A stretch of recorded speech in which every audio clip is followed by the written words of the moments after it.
কাছে সামনে আর কি হাজির হয়েছি। ইনশাল্লাহ একটা ছোট্ট একটা বিষয় অনেকদিন ধরে মাথায় ঘুরছে, বিষয়টা বলার জন্যে লাইভে আসলাম। কথাটাই হচ্ছে খুতবা কোন ভাষায় দিতে হবে। রাসূল সাল্লাল্লাহু আলাইহি ওয়াসাল্লাম খুতবা দিয়েছেন আরবিতে, তাহলে আমাদেরও কি আরবিতেই খুতবা দিতে হবে? কিছু সংখ্যক মানুষের ধারণা বা তাদের ইচ্ছা যে খুতবা হতে হবে ওই ভাষায় যে ভাষায় রাসূল সাল্লাল্লাহু আলাইহি ওয়াসাল্লাম দিয়েছেন, অর্থাৎ আরবিতে। এখন কথা হচ্ছে রাসূল সাল্লাল্লাহু আলাইহি ওয়াসাল্লামের মাতৃভাষা ছিল আরবি, সাহাবীদেরও মাতৃভাষা ছিল আরবি, তাই রাসূল সাল্লাল্লাহু আলাইহি ওয়াসাল্লাম আরবিতেই খুতবা দিতেন। রাসূল সাল্লাল্লাহু আলাইহি ওয়াসাল্লাম ওয়াজও করতেন আরবিতে, দোয়া জিকির যাই কিছু করতেন রাসূল সাল্লাল্লাহু আলাইহি ওয়াসাল্লাম আরবিতেই কিন্তু করতেন। রাসূল সাল্লাল্লাহু আলাইহি ওয়াসাল্লাম কথাও বলতেন কিন্তু আরবিতে। রাসূল সাল্লাল্লাহু আলাইহি ওয়াসাল্লাম আল্লাহর অন্যান্য ইবাদতগুলোও করতেন কিন্তু আরবিতে। সেই হিসেবে আমরা যারা দাবি করছি যে রাসূল সাল্লাল্লাহু আলাইহি ওয়াসাল্লাম আরবিতে খুতবা দিতেন, তাই আমাদেরও দিতে হবে। তাহলে রাসূল সাল্লাল্লাহু আলাইহি ওয়াসাল্লাম খুতবার আগে কিন্তু বসে কোনো বাংলায় বয়ান করেনি। তাহলে কি আমরা খুতবার আগে বসে বয়ানটা কেন দিচ্ছি?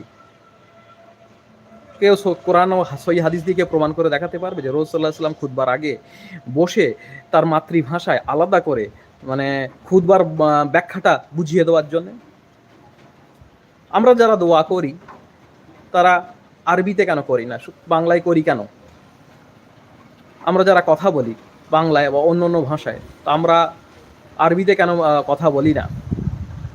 আমরা সব কিছু করছি বাংলাতে, নামাজ থেকে আরম্ভ করে সব কিছু করছি, যে যে জায়গাগুলোতে আমাদের বাংলায় প্রয়োজন সেগুলোতে আমরা বাংলাই করছি। আর খুতবার বিষয়টা যখন আসছে তখন আমরা বলছি যে আরবিতেই দিতে হবে। আল্লাহ কোরআনে কিন্তু স্পষ্ট বুঝিয়ে দিয়েছেন যে আল্লাহ প্রত্যেক নবী রাসূলকে তাদের স্বজাতির ভাষাভাষী দিয়ে প্রেরণ করেছেন, যাতে তারা মানুষকে ভালোভাবে বোঝাতে পারে। খুতবা মানে কি? খুতবা মানে তো বক্তব্য, স্পিচ। তাই এই বক্তব্য স্পিচ যদি শ্রোতা বা মুসল্লি যে ভাষায় বুঝতে পারে সেই ভাষায় যদি না দেওয়া হয়, তাহলে মৃত্যুর আগ পর্যন্ত কোনো মানুষ কিন্তু মানে ইমামের যে ভাষায় খুতবা দিচ্ছেন সেই ভাষা কোনোদিন বুঝতে পারবে না।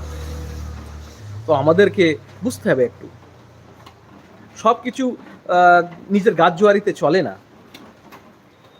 দলিল তো অবশ্যই দিচ্ছি, আমরা দলিল দিচ্ছি যে রাসূল সাল্লাল্লাহু আলাইহি ওয়াসাল্লাম আরবিতে খুতবা দিয়েছেন তাই আমাদেরও দিতে হবে। তা আপনি অন্যান্য সব কাজ আরবিতে করেন না, আপনি তখন তো আর পারবেন না, তখন তো নিজের মাতৃভাষায় সব কাজ করছেন, খাওয়া দাওয়া থেকে আরম্ভ করে সবই মাতৃভাষায় চলছে। শুধু খুতবার বেলায় কেন?